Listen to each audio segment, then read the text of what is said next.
Good morning everyone. हम लोग सबसे पहले रिकैप करते हैं कि पिछले सेशन में क्या पढ़े थे। तो पिछले सेशन में हम लोगों ने इमेज टैग के बारे में पढ़े थे। बेसिकली इमेज टैग में क्या क्या प्रॉपर्टीज पढ़े थे, जैसे कि आप इमेज टैग के अंदर जाकर आप हाइट सेट कर सकते हो, और फिर हमने देखा था कि इमेज टैग के अंदर आप क्या कर सकते हो, विड्थ सेट कर सकते हो। ठीक है, ये दो प्रॉपर्टीज को देखे थे कि अगर आप किसी भी इमेज को अपने वेब ब्राउजर पे ऐड करते हो या अब या अपने पेज पे ऐड करते हो, और उस पेज का अगर आपको हाइट सेट करना है या विड्थ सेट करना है तो आप कैसे करोगे। तो हम लोगों ने इसको पिछले क्लास में देखा था। उसके बाद हम लोगों ने यहाँ पे नॉन सिमेंटिक टैग के बारे में पढ़े थे। दो देखे थे, स्पेशली एक डिव टैग देखे थे और एक स्पैन टैग देखे थे। ठीक है, अब डिव टैग को हम लोग बोलते हैं ब्लॉक ब्लॉक और ये बेसिकली क्या करता है कि पूरा का पूरा विड्थ आपको कवर करता है। स्पैन को बोलते हैं हम लोग इनलाइन। क्या बोलते हैं? इनलाइन। इनलाइन एलिमेंट क्या होता है कि जितना आपका, सपोज करो कि आपने लिखा, जैसे अगर किसी भी इमेज के अंदर, जैसे आपने एक इमेज टैग लिखा और इसके जो भी इमेज है, इमेज के बाद आपने लिखा यहाँ पे जस्ट सपोज करो कि आपने लिखा गूगल। ठीक है, आपने गूगल लिखकर इस इमेज को बंद कर दिया, तो ये जो गूगल जितना आपको वेब पेज पर जितना दिखेगा वो उतना ही विड्थ को क्या करता है, कवर करता है। अगर आप उसके बाद दूसरा टैग यूज करोगे तो जस्ट उसके बगल में आएगा, लेकिन विड में ऐसा नहीं है। ब्लॉक एलिमेंट करने का मतलब कि आप पूरा का पूरा विड्थ लेता है। अगर आप कोई दूसरा भी उसके बाद अगर टैग यूज करते हैं तो आपको क्या करना पड़ेगा, मतलब बेसिकली वो टैग कहाँ पे आपको शो होगा, उससे जस्ट नीचे। यही था डीप टैग और स्पैन टैग के बारे में। हम लोग बहुत तरह के डीप टैग भी देखे थे और बहुत टाइप के हम लोग स्पैन टैग भी देखे थे। ठीक है, तो पिछले लेक्चर में हम लोग यहीं तक किए थे। आज के लेक्चर में हम लोग पढ़ने वाले हैं लिस्ट के बारे में। जैसे आप जनरली जानते होंगे कि अगर आप मार्केट जाते हो तो आपके घर से एक लिस्ट दिया जाता है। लिस्ट में आप दो चीज नोटिस करते हो कि अगर किसी चीज को अगर लिखते हो, आप दो तरीके से लिख सकते हो। एक तो आप लिख सकते हो बुलेटिन्स की यूज करके, जैसे आप बुलेटिन्स यूज कर सकते हो, ऐसे डॉट यूज कर सकते हो, या फिर आप कुछ इस तरह से स्टार यूज कर सकते हो, या फिर आप यहाँ इस तरह से स्क्वायर यूज कर सकते हो, या फिर सर्कल। ये सारे क्या है, बुलेटिन है। मतलब आप ये बेसिकली सिंबल यूज करके क्या कर सकते हो, किसी भी लिस्ट को प्रिपेयर कर सकते हो।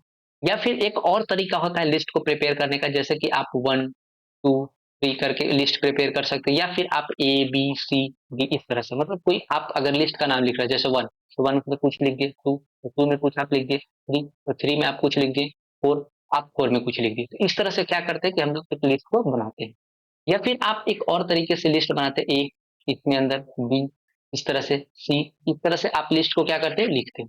तो आप देख रहे हो, मतलब लिस्ट को क्रिएट करने का बेसिकली क्या है, दो तरीके हैं। एक तो आप बुलेटिन यूज कर सकते हो, मतलब सिंबल यूज कर सकते हो, या फिर आप एक बार न्यूमेरिकल वैल्यू यूज कर सकते हो, या फिर अल्फाबेटिकल यूज कर सकते हो, या फिर रोमन नंबर भी बहुत सारे स्टूडेंट्स यूज करते हैं, या फिर वो जो भी मतलब लोग हैं यूज करते हैं। बेसिकली इन सारी चीजों को हम लोग अपने वेब ब्राउजर में अगर लिखना चाहे तो कैसे लिखेंगे, वो चीज पॉसिबल होता है लिखना लिस्ट के मदद से। आज हम लोग अपने लेक्चर के अंदर लिस्ट के बारे में पढ़ने वाले हैं कि बेसिकली लिस्ट होता क्या है, टाइप ऑफ लिस्ट क्या होता है। तो दो तरह के टाइप हम लोग यहाँ पे पढ़ेंगे आज। एक पढ़ेंगे ऑर्डर लिस्ट और दूसरा पढ़ेंगे अनऑर्डर्ड लिस्ट। ठीक है, तो चलिए स्टार्ट करते हैं सबसे पहले अपना डिफिनेशन के साथ कि व्हाट इज लिस्ट, लिस्ट होता क्या है।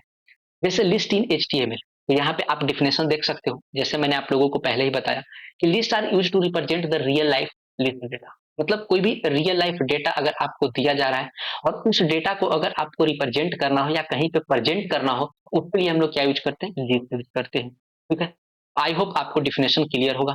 अब हम लोग बात करते हैं यहाँ पे टाइप ऑफ लिस्ट का। लिस्ट कितने तरह के होता है, तो जैसे मैंने आप लोगों को बताया कि हम लोग इस सेशन के अंदर दो टाइप ऑफ लिस्ट पढ़ेंगे, एक अनऑर्डर्ड लिस्ट पढ़ेंगे और एक ऑर्डर्ड लिस्ट पढ़ेंगे। तो सबसे पहले हम लोग पढ़ेंगे यहाँ पे अनऑर्डर्ड लिस्ट।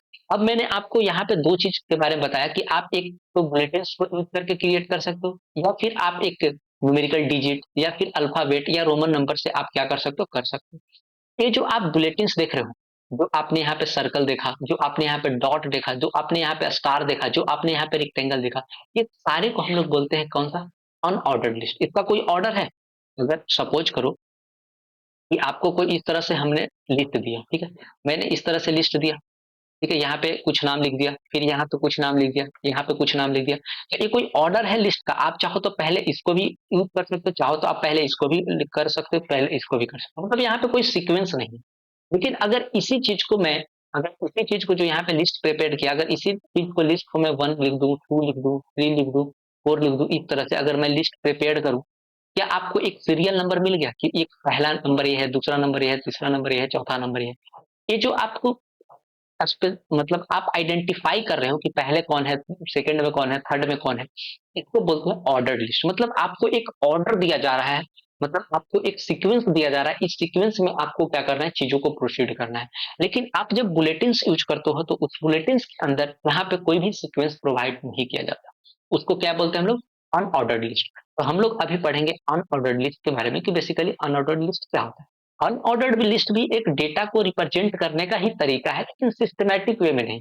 मतलब आप रेंडम कहीं से भी कुछ यूज कर सकते हो, इसको बोलते हैं अनऑर्डर्ड लिस्ट, मतलब जो ऑर्डर नहीं हो। अब इसका कोई सिंटेक्स है तो मैं थोड़ा सा इसका सिंटेक्स दिखाता हूँ, वेट।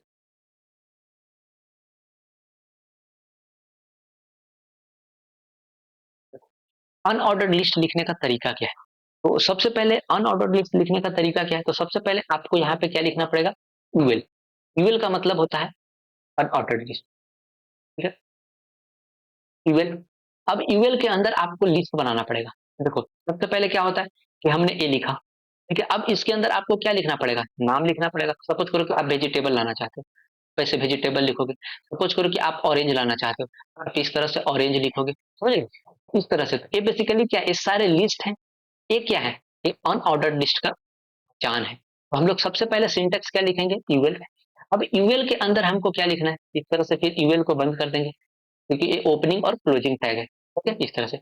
अब इसके बीच में हमको बहुत सारे लिस्ट चाहिए, तो हम यहाँ पे क्या करेंगे, एलाइट टैग यूज करेंगे, और एलाइट टैग यूज करके इसके बीच जो भी आपको चाहिए, यहाँ पे ऑरेंज चाहिए, एप्पल चाहिए, तो आप क्या कर सकते हो कि यहाँ पे चीजों को लिख सकते हो, समझ रहे हो? तो चलो हम लोग VS कोड के अंदर चलते हैं और सबसे पहले अनऑर्डर्ड लिस्ट को क्रिएट करके देखते हैं कि बेसिकली वो दिखता कैसा है और कैसे इसको यूज करेंगे। ठीक? तो हम लोग अपना VS कोड के अंदर आते हैं और डे 6 हम लोग कर चुके थे, तो यहाँ पे हम लोग एक नया फोल्डर बनाते हैं डे 7 के नाम से,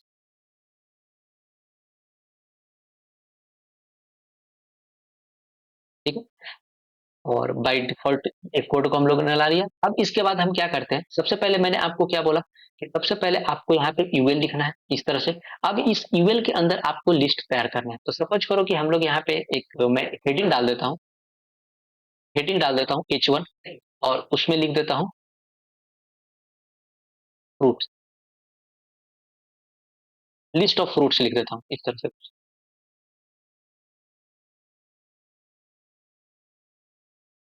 ठीक है। अब इसके बाद मैं एल आई यहाँ पे, और एल आई के अंदर सबसे पहले एप्पल लिखते हैं, आप कुछ भी लिख सकते हो। जस्ट मैं उसको कॉपी कर ले रहा हूँ,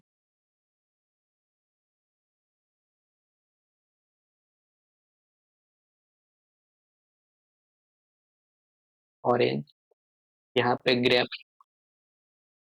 ठीक है। एक बार सेव कर लेते हैं और एक बार इसको मैं एग्जीक्यूट कर लेता हूँ, ठीक है। देखो इस तरह से आपको कुछ दिखेंगे, अनऑर्डर्ड लिस्ट आपको दिख रहे हैं, यहाँ पे बुलेटिन पॉइंट्स पे दिख रहे होंगे, लिस्ट ऑफ फ्रूट्स। और लिस्ट ऑफ फ्रूट्स के अंदर क्या है, सबसे पहले एप्पल है, ऑरेंज है, ग्रेप है, इसका कोई ऑर्डर नहीं। इस तरह से आप क्या कर सकते हो, अनऑर्डर्ड लिस्ट क्रिएट सकते हो, ठीक है। अब हम लोग यहाँ पे बात करते हैं सेकेंड टाइप ऑफ लिस्ट का, जिसका नाम है ऑर्डर्ड लिस्ट। ऑर्डर्ड लिस्ट का भी सेम, जैसे अनऑर्डर्ड लिस्ट का सिंटेक्स आपने यूएल के साथ शुरुआत किया था, तो है ऑर्डर्ड लिस्ट के साथ आपको सिंटेक्स जब शुरुआत करना होगा तो सबसे पहले आपको क्या लिखना पड़ेगा, ओएल लिखना पड़ेगा, ठीक है, ओएल।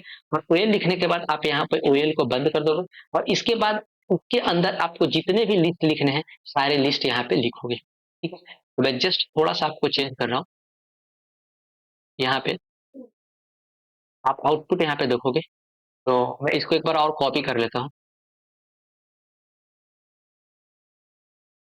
ठीक है। और इस ओएल के जगह मैं क्या करता हूँ, ओएल यूएल जो है, उस यूएल को मैं क्या करता हूँ, ओएल बना देता हूँ, और यहाँ पे लिस्ट ऑफ फ्रूट कर देता हूँ। देखो अब दोनों में आप डिफरेंस देख सकते हो, जैसे मैंने यहाँ पे लिखा और सेव, मेरा ऑटो सेव ऑन है, इसीलिए आप अगर जैसे मैं लिख कर थोड़ा सा वेट कर रहा हूँ तो क्या हो रहा है, बाई डिफॉल्ट सेट हो जा रहा है, समझ रहे हो, ऑटो सेव ऑन। न तो अगर आपको जिस बच्चे के अंदर अगर बेस कोड के अंदर आपको ऑटो सेव ऑन नहीं है, तो आप क्या करोगे, कंट्रोल एस करोगे, तो आपको यहाँ पे क्या करेगा, आउटपुट दिखना शुरू हो जाएगा। तो जैसे देखो एप्पल है, तो ये क्या है, list, list of fruits of unordered list,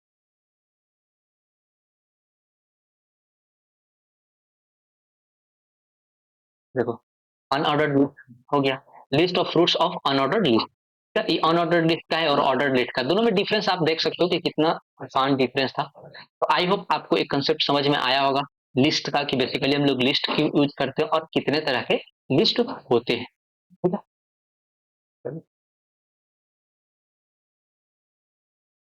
उसके बाद बात करते हैं हम लोग टेबल इन एचटीएमएल।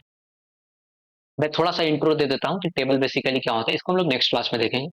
देखो, जैसे आपने लिस्ट क्रिएट कर लिया, लिस्ट क्रिएट कर लिया, अब आपको एक टेबल फॉर्मेट, सपोज करो कि आपको कुछ इस तरह से आपको एक टेबल फॉर्मेट क्रिएट करना, जैसे अगर स्टूडेंट्स का डेटा को इंटर करवाना हो, अगर आपने कोई एक वेबसाइट बनाया, उस वेबसाइट के अंदर आपको एक टेबल क्रिएट करना है और उस टेबल क्रिएट के अंदर स्टूडेंट्स का डेटा इंसर्ट करवाना है, तो आप कैसे करवाओगे? इसको बोलते हैं हम लोग टेबल। ठीक है, इसके लिए क्या होता है, सबसे पहले आप यहाँ पे एक सीरियल नंबर लिखोगे, सीरियल नंबर के बाद आप यहाँ पे नेम लिख सकते हो, नेम के बाद आप यहाँ पे रोल नंबर लिख सकते हो, रोल नंबर के बाद आप यहाँ पे क्लास का लिख सकते हो, ठीक है, क्लास लिख सकते हो और इसको उसके अंदर डेटा डाल सकते हो। जैसे यहाँ पे आप एक टेबल देख सकते हो, मैंने एक टेबल बना रखा है यहाँ पे, इस तरह से आप टेबल देख सकते हो। देखो, सबसे पहले यहाँ पे क्या है, नेम है, नेम के अंदर रोल नंबर है, नेम है, रोल नंबर है और क्लास है। नेम के अंदर आप देख सकते हो यहाँ पे सुमित है, अमित है, अमन है, और इसका रोल नंबर 22 है, 35 है, 45 है, इसका क्लास 10th 11th और 12th। तो कोई वर्चुअल डेटा है, किसी का नाम नहीं, ठीक है। अब इनको बोलते क्या है, जो नेम है उस नेम को क्या बोलते हैं, इसमें जो रोल नंबर है उस रोल नंबर को क्या बोलते हैं, जो क्लास है उस क्लास को क्या बोलते हैं, समझ रहे हो? और इसके अंदर जो भी ये सारी चीजें क्या है, डेटा है, इन सारी चीजों को क्या बोलते हैं एच टी एम एल के अंदर, उसको एक बार देखते हैं। देख, जो सबसे पहले table are use to represent the real life data, same चीज है। टेबल को भी हम लोग क्यों यूज करते हैं, रियल लाइफ डेटा को रिप्रेजेंट करने का भी ये एक तरीका है। ठीक है, देखो इसमें सबसे पहले क्या होगा, सबसे पहले एक टेबल रो हो सकता है, टेबल डेटा हो सकता है, टेबल हेडर हो सकता है। आपने जैसे देखा नेम, नेम बेसिकली क्या था, टेबल हेडर था। टेबल रो, रो क्या था, एक नेम रोल था, कॉलम रोल नंबर पूरा का कॉलम, समझ रहे हो? वो बेसिकली क्या था, एक रो था।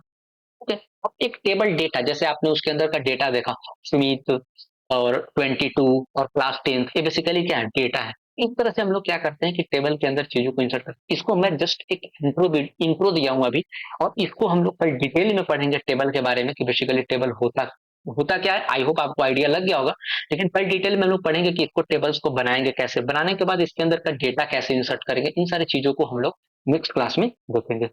आई होप आपको आज लिस्ट समझ में आया होगा। अगर आपको लिस्ट से कोई भी रिलेटेड डाउट हो तो please ask your doubt in the comment section, और आपको सोशल मीडिया का भी लिंक प्रोवाइड किया गया होगा, आप वहां पे भी पूछ सकते हो doubt. Thank you for watching.